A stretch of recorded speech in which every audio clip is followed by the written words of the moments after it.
আমরা যে নাগরিক, আমরা পরস্পরের সহযোগী, সহমর্মী এবং পরস্পরের সাথে আমরা এক হয়ে আমরা এই দেশে সুখে এবং শান্তিতে বসবাস করতে চাই, তারই প্রতিচ্ছবি আজ আমরা দেখতে পাচ্ছি।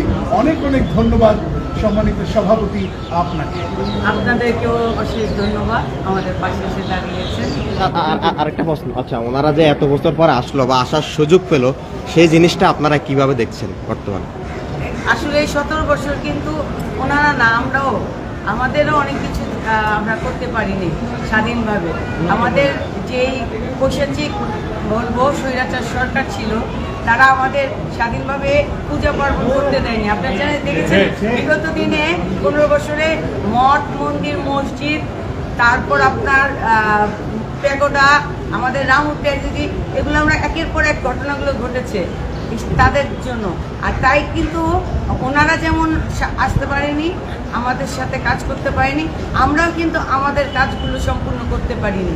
এখন এই যেই কথাটা আমি বারবার বলছি, এই 5ই আগস্ট আমাদের শিখিয়ে দিয়ে গিয়েছে আমরা নতুন বাংলাদেশে সবাই মিলে একত্রে কাজ করবো, একটা কাজের কাজ মিলে একটা সুন্দর বাংলাদেশ করার লক্ষ্যে।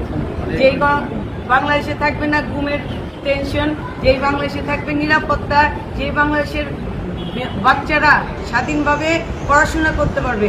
আজকে দেখেছেন বিগত দিনে শিক্ষাক্ষেত্রে দুর্নীতি, আমাদের ব্যবসায়ীদের শেয়ার বাজার লুট, আমাদের দেশের টাকা সব বাইরে চলে গেছে।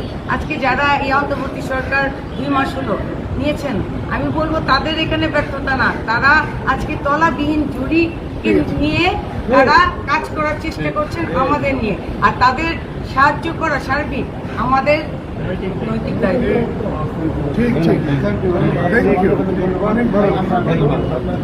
এবং আমিও বিশ্বাস করি আমরা সবাই বাংলাদেশি, যুদ্ধ করে যেই বাংলাদেশকে আমরা সৃষ্টি করেছি, একটি বাংলাদেশের সৃষ্টি হয়েছে।